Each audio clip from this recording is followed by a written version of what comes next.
அன்பின் பிதாவே, இந்த காலை வேளைக்காக உமக்கு நன்றி செலுத்துகிறோம். எங்களுக்காய் யாவையும் செய்து முடித்திருக்கிற தேவன் ஆண்டவரே, அதற்காக உம்மை துதிக்கிறோம், ஸ்தோத்தரிக்கிறோம்.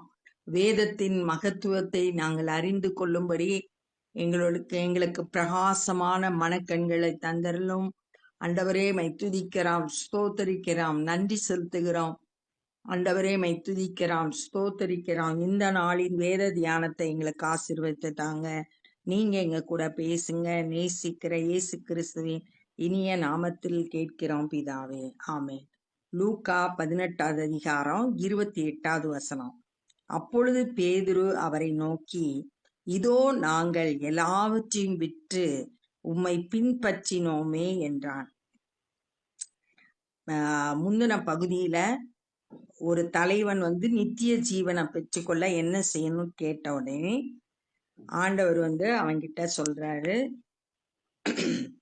நியாயப்பிரமாணத்தை கற்பனைகளை கை கொள்ளணும்னு சொன்ன உடனே அவன், நான் என் சிறு வயது முதல் கை கொண்டு வர்றேன் அப்படின்னு சொன்ன உடனே இயேசு அவனை பார்த்து, உனக்கு உண்டான எல்லாத்தையும் விற்று தரித்திரருக்கு கொடு, அப்பொழுது பரலோகத்துல உனக்கு பொக்கிஷம் உண்டாயிருக்கும் அப்படின்னு சொன்னாரு.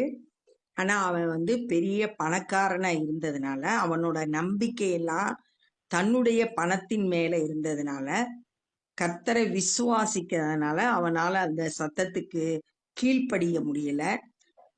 அவன் துக்கத்தோடு திரும்பி போனான். இதெல்லாம் பார்த்துக்கிட்டு இருந்த பேதுரு, நாங்க எல்லாத்தையும் விட்டுட்டு வந்தோமே, எங்களுக்கு என்ன கிடைக்கும் அப்படின்னு சொல்லிட்டு கேட்கிறார். லூக்கா 5வது அதிகாரம் 11வது வசனத்துல, மீன் பிடித்து கொண்டிருந்த பேதுருவை பார்த்து, நீ இனி மனுஷனை பிடிக்கிறவனாவாய் அப்படின்னு சொன்னோடனே பேதுரு எல்லாத்தையும் விட்டுட்டு தன்னுடைய படகு, பிடித்த மீன்கள், தன்னுடைய குடும்பம் எல்லாத்தையும் விட்டுட்டு இயேசுவுக்கு பின் செல்லுகிறத அங்க நம்ம பார்க்கலாம். அதைத்தான் இங்க சொல்றாரு, எல்லாத்தையும் விட்டு உம்மை பின்பற்றினோமே என்றார். அதற்கு அவர், தேவனுடைய ராஜ்யத்தின் நிமித்தம் வீட்டையாவது, பெற்றோரையாவது, சகோதரரையாவது, மனைவியையாவது, பிள்ளைகளையாவது விட்டுவிட்ட எவனும், ஆண்டவருடைய ராஜ்ய பணிக்காக பொருட்களை விட்டிருக்கலாம், அல்லது உறவினரை, பெற்றோர், பிள்ளைகள், சகோதர சகோதரிகளை விட்டு பிரிஞ்சிருக்கலாம். அப்படி இருந்தா இம்மையிலே அதிகமானதையும் மறுமையிலே நித்திய ஜீவனையும் அடையாமற் போவதில்லை என்று மெய்யாகவே உங்களுக்கு சொல்லுகிறேன். இந்த உலக வாழ்க்கையிலையும் அதுக்குரிய பலனை பெற்றுக்கொள்வீங்க. மறுமையிலையும் பரலோக ராஜ்யத்துக்கு போகும்போது அங்க நித்திய ஜீவனை நம்ம பெற்றுக்கொள்றவங்களா இருப்போம். பின்பு அவர் 12 தம்மிடத்தில் அழைத்து, 12 தன்னோடு கூட வந்த 12 சீஷர்களை, தாம் தெரிந்தெடுத்த அந்த சீஷர்களை அழைத்து, இதோ எருசலேமுக்கு போகிறோம், மனுஷகுமாரனை குறித்து தீர்க்கதரிசிகளால் எழுதப்பட்டவைகள் எல்லாம் நிறைவேறும். ஆண்டவர் தன்னை குறிச்ச தேவ திட்டங்கள் எல்லாம் அறிந்து எப்பயும் செயல்படுறவராய் இருக்கிறாரு. எந்த நேரத்துல எதை செய்யணும், எங்க போகணும், எல்லாம் தேவ திட்டத்தின்படி சரியா செயல்படுகிறத பார்க்கிறோம். எருசலேமுக்கு போவோம், மனுஷகுமாரனை குறித்து சொல்லப்பட்ட தீர்க்க தரிசனங்கள் எல்லாம் நிறைவேறும். இது என்னன்னா, ஏசாயா 53வது அதிகாரத்துல இயேசு கிறிஸ்துவனுடைய சிலுவை மரணத்தை குறித்து அங்கு சொல்லப்பட்டிருக்கு. அந்த தீர்க்க தரிசனங்கள் எல்லாம் நிறைவேறணும். மனுஷனால புறக்கணிக்கப்படுவாரு, துக்கம் நிறைந்தவராய், பாடு அனுபவிக்கிறவராய் காணப்படுவாரு. எல்லாரோட பாவத்துக்குரிய தண்டனையும் அவர் சிலுவையில சுமந்து தீர்க்க போறார். இதெல்லாம் ரட்சிப்பின் திட்டம் நிறைவேறும்படியா தேவன் கொடுத்த அந்த திட்டத்தை நிறைவேற்றும்படியா எருசலேமுக்கு போறார். எப்படி எனில், அவர் புறஜாதியினரிடத்தில் ஒப்பு கொடுக்கப்பட்டு ரோம அதிகாரிகள்கிட்ட விசாரணைக்கு ஒப்பு கொடுக்கப்பட்ட ரோம போர் சேவகர்கள் அவரை அடித்ததை நம்ம பின்பகுதியில வாசிக்கலாம். அதைத்தான் இங்க சொல்லியிருக்கு. புறஜாதியினரிடத்தில் ஒப்பு கொடுக்கப்பட்டு பரிகாசமும் நிந்தையும் அடைந்து. அங்க போர் சேவகர் எல்லாம் அவரை நிந்திச்சாங்க, பரிகாசம் பண்ணாங்க. அந்த இதெல்லாம் இங்க ஏற்கனவே சொல்றார். நான் பரிகசிக்கப்படுவேன், நிந்தை அடைவேன், துப்பப்படுவார், என் மேல எச்சு துப்புவாங்க, அவரை வாரினால் அடித்து கொலை செய்வார்கள். வாரினால் அடிச்சு கொலை செய்வாங்க. இதெல்லாம் தீர்க்க தரிசனமா சொல்லப்பட்ட வார்த்தைகள். 3ஆம் நாளிலே அவர் உயிரோடு எழுந்திருப்பார். 3வது நாள்ல மரணத்தை ஜெயித்து உயிரோடு எழுந்திருப்பார் என்றார். இவைகளில் ஒன்றையும் அவர்கள் உணரவில்லை. அந்த 12 சீஷர்கள்ல இவர் சொன்ன இந்த தன்னுடைய மரணத்தை குறிச்சும் உயிர்த்தெழுதலை குறிச்சும் சொன்னத அவர்களால் உணர்ந்து கொள்ள முடியவில்லை. அவைகளின் பொருள் அவர்களுக்கு மறைவாயிருந்தது. அவர் என்ன சொல்றாரு அப்படின்றது அவங்களால் புரிஞ்சிக்க முடியல, மறைவாயிருந்தது. அவர் சொன்னவைகளை அவர்கள் அறிந்து கொள்ளவில்லை, அவங்களால அண்டர்ஸ்டாண்ட் பண்ண முடியல. ஏற்கனவே இயேசு கிறிஸ்து அவங்க கிட்ட தன்னுடைய மரணத்தை குறித்து லூக்கா 9வது அதிகாரம் 45, 46 44, 45 வசனத்துல ஏற்கனவே சொன்னாங்க. அப்பயும் அவங்களால அதனோட அர்த்தத்தை புரிந்து கொள்ள முடியலன்னு அங்கேயும் வாசிக்கிறோம். இப்ப இங்கேயும் ஆண்டவர் தன்னுடைய மரணத்தை குறித்தும் உயிர்த்தெழுதலை குறித்தும் பேசிய போது சீஷர்கள் அதை உணரல, அறிந்து கொள்ளல. பின்பு அவர் எரிகோவுக்கு சமீபமாய் வரும்போது, இப்ப எரிகோ பட்டணத்துக்கு பக்கத்துல வர்றாரு. ஒரு குருடன் வழி அருகே உட்கார்ந்து பிச்சை கேட்டு கொண்டிருந்தான். ரோட்டு ஓரத்துல ஜனங்கள் நடக்கிற பகுதியில பிச்சை கேட்டு கொண்டிருந்தான். மார்க்கு 10வது அதிகாரம் 46வது வசனத்துல அந்த குருடனோட பேர் பர்திமேயு அப்படின்னு சொல்லிட்டு சொல்லப்பட்டிருக்கு. அவன் பிச்சை கேட்டுக்கிட்டு இருந்தான். ஜனங்கள் நடக்கிற சத்தத்தை அவன் கேட்டு, அவனால பார்க்க முடியாது, சத்தத்தை மட்டும்தான் கேட்க முடியும். சத்தத்தை கேட்ட உடனே இது என்ன என்று விசாரித்தான். இந்த சத்தம் நிறைய ஜனங்கள் போகிற சத்தத்தை கேட்டு என்னன்னு விசாரிக்கிறான். அப்ப இவன் ரொம்ப கவனமா இருக்கான், விழிப்பா இருக்கான், என்ன நடக்குது அப்படின்றத அறிந்து செயல்படக்கூடியவனா இருக்கிறான். நசரேயனாகிய இயேசு போகிறார் என்று அவனுக்கு அறிவித்தார்கள்.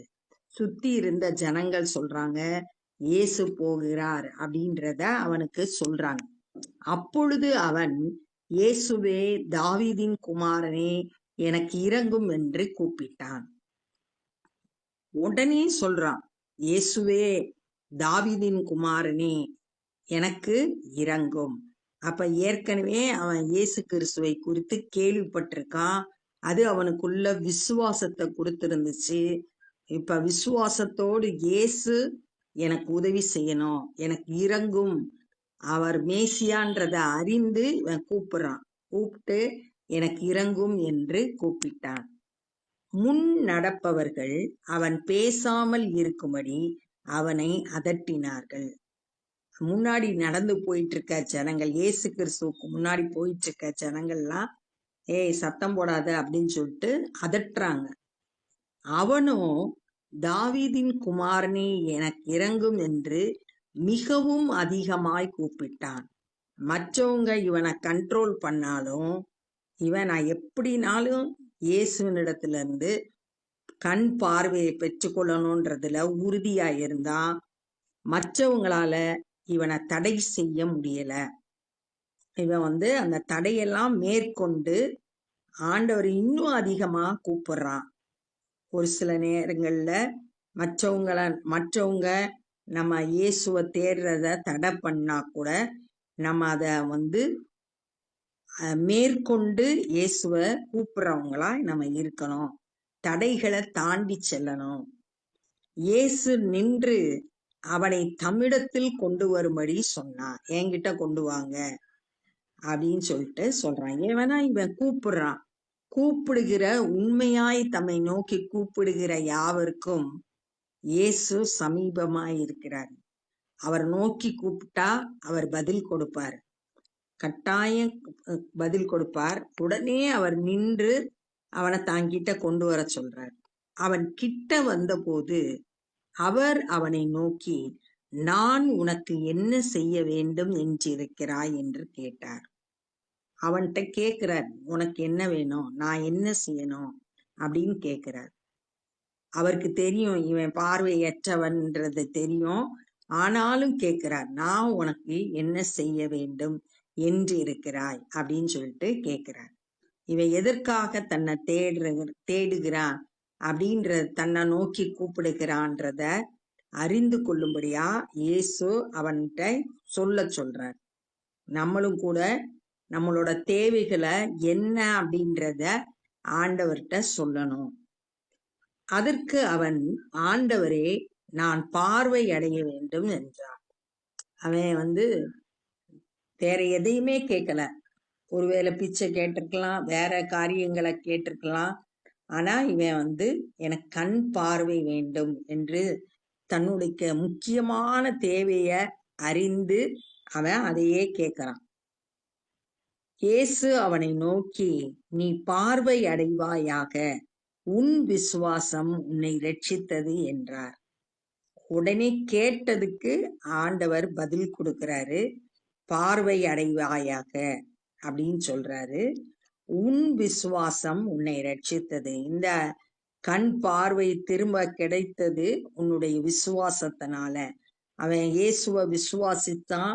அந்த விசுவாசத்தை செயல்படுத்தினா, கூப்பிட்டான்.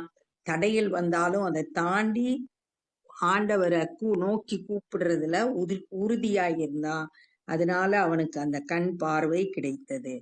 உடனே அவன் பார்வை அடைந்து, இயேசு சொன்ன உடனே அற்புதம் நடக்குது. அவனுக்கு பார்வை கிடைச்சது. தேவனை மகிமைப்படுத்தி கொண்டே அவருக்கு பின் சென்றான்.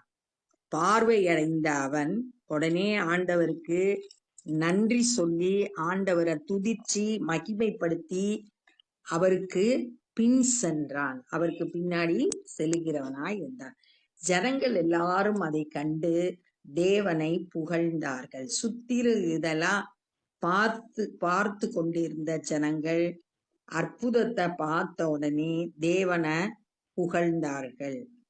ஆண்டவரை மகிமைப்படுத்தினாங்க. ஆண்டவரை துதிச்சு ஆண்டவருக்கு நன்றி சொல்லி ஆண்டவரை புகழ்ந்தார்கள். அப்ப இந்த நாள்ல என்னெல்லாம் கற்றுக்கொண்டோம்னா, பேதுரு இயேசு கிறிஸ்து இடத்துல நாங்க எல்லாத்தையும் விட்டுட்டு உம்மை பின்பற்றுகிறோமே, எங்களுக்கு என்ன கிடைக்கும் அப்படின்னு சொல்லிட்டு கேட்கிறான். அப்ப ஆண்டவர் சொல்றாரு, நீ பெற்றோரு, வீடு, சகோதர சகோதரிகள், மனைவி, பிள்ளைகள் எதை இழந்தாலும் இந்த உலகத்துல அதிகமானத பெறுவ மாத்திரமல்ல, பரலோகத்துக்கு போகும்போது நித்திய ஜீவனை பெற்றுக்கொள்வாய் அப்படின்னு சொல்லிட்டு சொல்றாரு.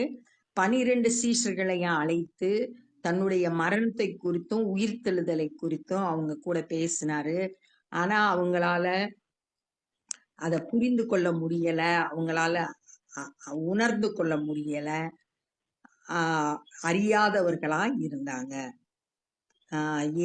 எரிகோவுக்கு இயேசு சமீபமான போது அங்க ஒரு குருடன் இருந்தா, பிச்சை கேட்டுக்கிட்டு இருந்தான். அவன் நடக்கிற சத்தத்தை கேட்டு என்னன்னு விசாரிச்சான். இயேசு வந்திருக்கிறாரு அப்படின்னு அறிந்த உடனே, தாவீதின் குமாரனே எனக்கு இறங்கும்னு சத்தம் விட்டு கூப்பிடுறான். அப்ப மற்றவங்க எல்லாம், முன்னாடி நடந்து போறவங்க எல்லாம் அவனை பேசாம இருக்கும்படி அதட்டுனாங்க. ஆனா அவன் அதெல்லாம் கேர் பண்ணல. இன்னும் அதிக சத்தம் விட்டு, இயேசுவே எனக்கு உதவி செய்யும்னு கேக்குறான்.